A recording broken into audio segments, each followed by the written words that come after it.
Hey, Shalom Akim. First foremost, give all praise and glory unto Yahweh, Bashim Yahushai, Bashim Rachak with us. Double honors under the Elders Apostle Green Millstone, the Elders Green Millstone, and of course, peace and blessings under the hopeful elect. That's a sincere sermon say Yahweh, Bashim Yahushai, serving in truth and sincerity. Yes, on the brother Chayabler from G-Man's Plain Tables Camp, come back with another lesson to his spirit. Yes, this lesson be touched on recent news, obviously, going into what's happening, around the current events in the world. Again, we constantly go into how there's a lot of things happening.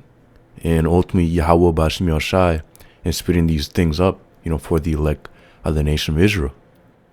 Sake, as the scriptures say, the Lord shortened the times for the elect's sake. So, everything you see coming to pass in prophecy, why things are happening so quickly, it was a shorten the time for the elect's sake. Or else what? No flesh will be saved. Let's go ahead and get that scripture real quick. Matthew 24 and 22.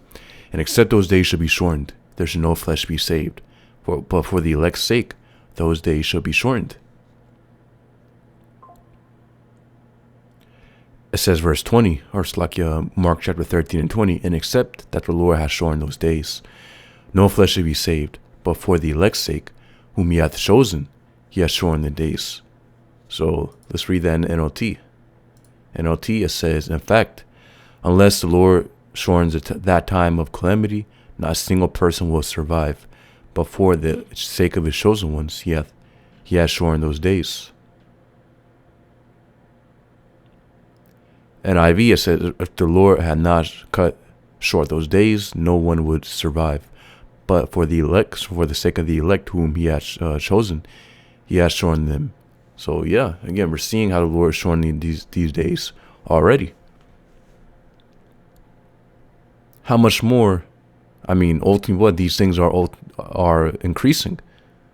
So it's no coincidence why every day it feels like it's getting quicker and quicker, especially with knowledge increasing and again, ultimately things advancing. Hey, the days can only fly by quicker. But reading recent news, it says, Iran war alive. Trump says war close to over as Hormuz blockade continues. And again, going back to the point, Trump doesn't decide where this war stops. Ultimately, it's of Yahweh Bashim Yahushai. Yes, we know ultimately, as the saying goes, all wars are bangers wars, basically, paraphrasing that saying, but ultimately it's Yahweh Bashim Yahushai who controls everything.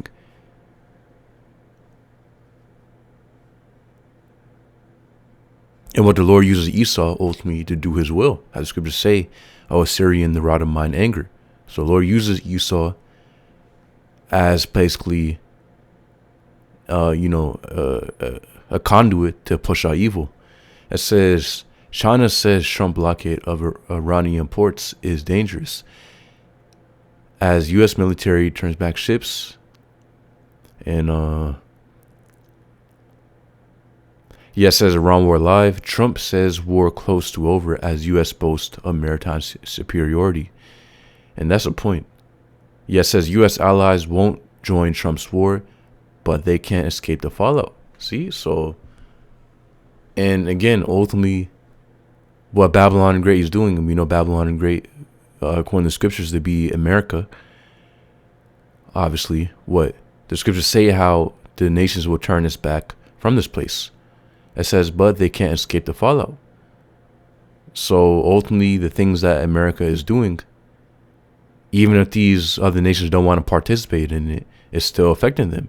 I mean, what the Strait of Hormuz, as reported, covers 20% of basically the global energy. So what Babylon is doing, again, it is having an effect upon these other nations. It says Middle East crisis live. U.S. claims blockade has completely halted economic trade into Iran as Trump hints at return to talks in Pakistan. So there you have it.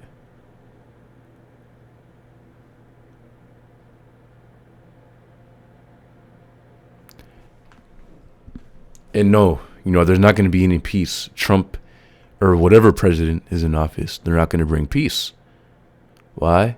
Because ultimately, this is Esau's world, and what as scriptures say, for Esau is the end of the world, and Jacob is the beginning of it that followeth.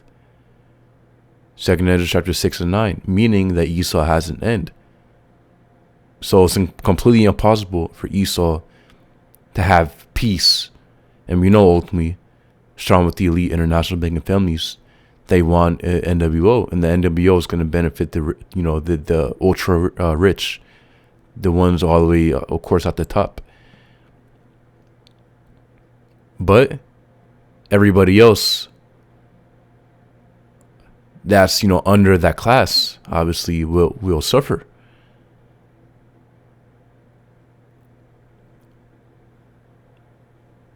So guess what? The Lord is going to turn at what ultimately, as the scriptures say, the Lord is going to make Esau vomit up basically everything that he's trying to do, that main thing, which is his NWO. He's only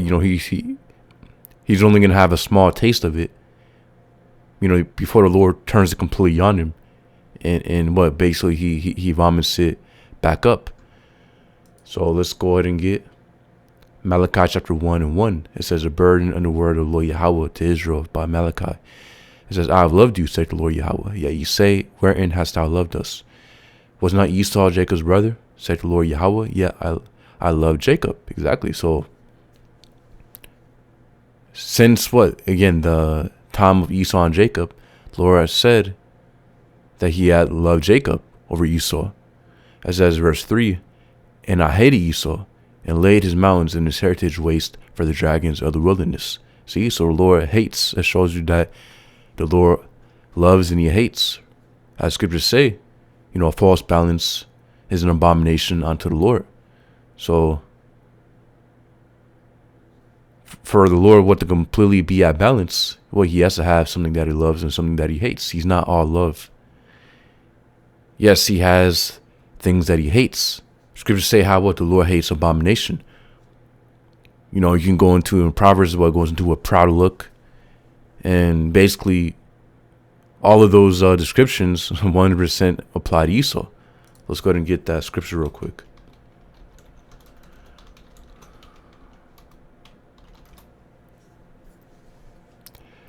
It says Proverbs 6 and 16. It says, these 6 things that the Lord hate, yes, 7 are an abomination to him. So showing you that the Lord does hate. It says verse 17, a proud look, a lying tongue, and hands that shed innocent blood. And somebody might say, it's like the one saying, Lord doesn't hate the sinner, he hates the sin, which that's completely false. Why? Because we just read how the Lord hates Esau. It didn't say that the Lord hated what Esau did, but he still loved Esau. No, he hates Esau. Why does he hate Esau? I mean, obviously because, ultimately the Lord set Esau to be the wicked. And again, the acts that Esau has done, is doing, and the acts that he will do, is an abomination unto the Lord. So the Lord hates Esau for that.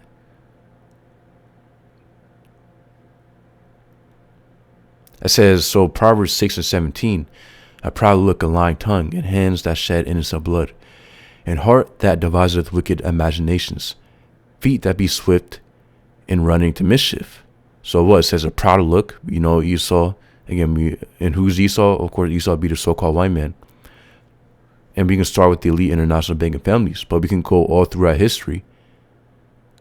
Christopher Colon, all these conquistadors. And up until now,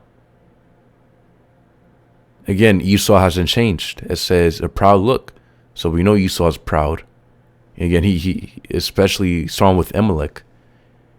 Again, they're the proudest nation upon the planet Earth, and it's for a reason, because they're at the top. And ultimately, the Lord has given the hands, or basically given the earth into the hands of the wicked. Job chapter 9:24. And Esau has his blessing, right? He's in his blessing right now. The dew of heaven, the fatness of the earth.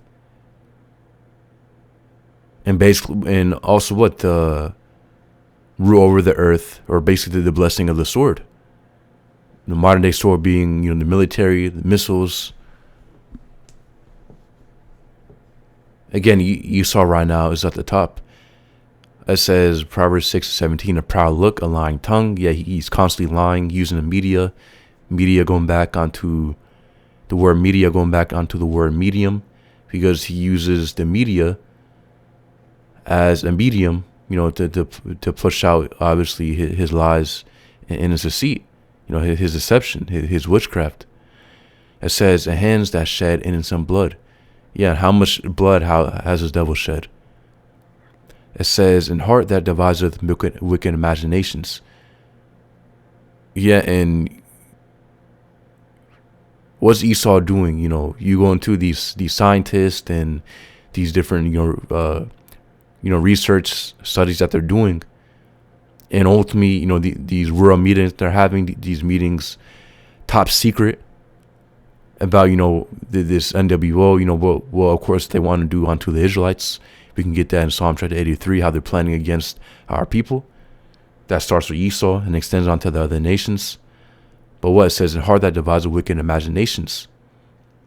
Without a doubt, Esau's doing that. Making a conspiracy to do evil against our people. Against, what the Lord's people. And what also the further, his wickedness and his evil upon the planet Earth. It says, feet that be swift in running to mischief. Yeah, without a doubt, that's Esau. When it comes to doing evil, again, he's swift to do it. It says mischief. So it says, a false witness that speaketh lies, and he sowed discord among brethren. So is that not Esau? A false witness that speaketh lies.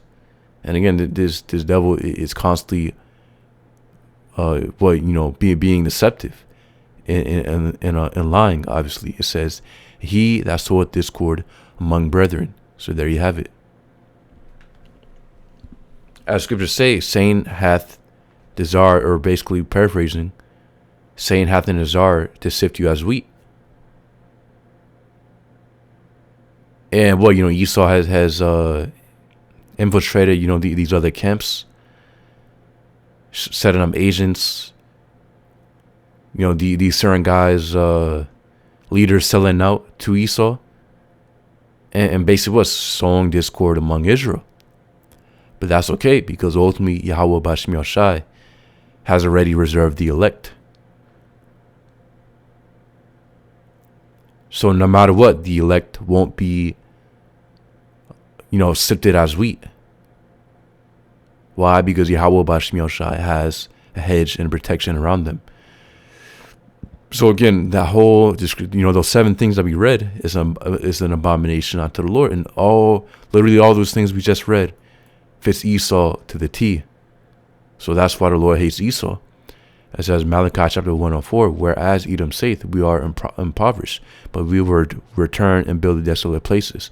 Thus saith the Lord Yahweh of hosts, they shall build, but I will throw down, and they shall call them the border of wickedness, and the people against whom the Lord Yahweh hath indignation forever. So the Lord's never going to forgive Esau for the things that for the things that he has done. No, Lord says what? The people against whom the Lord Yahweh hath indignation forever. It's just like how Esau has perpetual hatred against Jacob, against the Israelites, so-called blacks, Native Americans, Latinos, and also what he's trying to get the ones who have been scattered amongst the whole entire world. What the Lord also has a perpetual hatred for Esau. Malachi 1:5, it says, and your eyes shall see, and ye shall say, Lord Yahweh will be magnified from the border of Israel. So that's a point. Esau is trying to build, but ultimately what Yahweh Bashim Yahushai is going to throw it all down. It says, with the border of wickedness and the people against whom the Lord Yahweh hath indignation forever. Read verse 4 again. So nothing that Esau can do, again, to extend his time to rule, his rulership, and ultimately what's predestined and prophesied and spoken into existence already, that Jacob will rule. Nothing that Esau can do to reverse that. Why? Because Yahweh Bashim Yashai has spoken it. His people, the Israelites, will rule. And what that's going to be an eternal kingdom. That's going to be for eternity, in eternal rulership. So guess what? Yahweh Bashim Yashai has already spoken that to come to pass. And what, Lord's already rising up Jacob. Well, really, Jacob, strong, obviously, or really, Jacob right now being the elect of the nation of Israel, because the Lord's only dealing with the elect. But obviously, it's going to extend onto the rest of the nation of Israel. Once the kingdom is established, and obviously, order is established upon earth. The 2/3 of the nation of Israel come back in the kingdom under the seat of the elect. But what? That's the point. The point is that these things are already predestined, and we know what to expect. So nothing that Trump says, nothing that anybody, whatever president is in office, again, no matter what's done, you can't stop prophecy from happening. Which is what? That Esau is going to be destroyed. His world, his world is going to crumble. His world, meaning his era, his time, his rulership will crumble. And what? Jacob's world will follow right after that. As Yahushai comes back to completely destroy Esau, his rulership in these other nations, well, Yahushai is going to establish his kingdom upon the planet earth over all other nations, setting up the Israelites to rule. And what? The Israelites will have perfect bodies. Once more, again, along with the elect of the nation of Israel, being transformed again from the corruptible bodies onto the incorruptible. But the second covenant kicking in, or the second covenant kicking in, and what, the laws, statutes, commandments being written within our hearts and within our minds, meaning that we're going to be perfect, and of course, never sin again. So ultimately, these are the things that we are expecting, and what ultimately we know is going to come to pass. So we're ultimately just waiting for it, waiting patiently for Yahweh Bashim Yashai, making sure that we're fulfilling our lots, doing what we're expected to do of the Lord, commanded to do by the Lord. As scripture say, make full proof of our ministry. So that's, of course, what we're doing and what we want to do. Because, again, all this is a blessing, man, to have this truth. And ultimately, but to have the grace of Yahweh Bashim Yashai within us, and ultimately the Lord dealing with us, again, that's complete mercy. For us to be, again, within a shoot doing the work, being blessed by Yahweh Bashim Yashai, again, it's a 100% gift and blessing. And what to have this faith, as scripture say, faith is a gift. So Thawadi Yahweh Bashim Yashai, that we have this, man.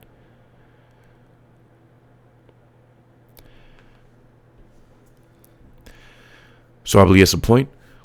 Point is that, again, these things are coming swiftly. Ultimately, the ultimate thing we're waiting for, obviously, is what? For Yahushua to come back, to establish his righteous rulership, taking down the wicked, Esau, Edom, of course, and these other nations, and so what? Setting up his people, the Israelites, over all other nations. And what? Us having what? Everything. But ultimately to do heaven and the fatness of earth. And ultimately, that's going to be given or transferred onto us, the wealth of these other nations. And again, everything that these other nations have is going to be given onto us. And everything that's, promised onto Jacob already is going to be given onto us, which is basically everything. Yahweh Bashim Yashai will give it, of course, onto his people, and ultimately strong with the elect. So we want to be a part of that elect, man.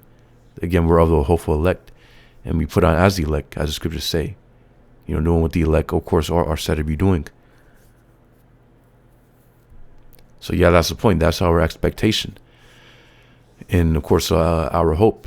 And again, we know ultimately these things will come to pass according to the scriptures. So ultimately, we're just waiting for it. So I believe it's a point. Those of you brothers out there edified. Yahweh Bashim Yal Shai, Bashmakakurash Brakathum. Shalom.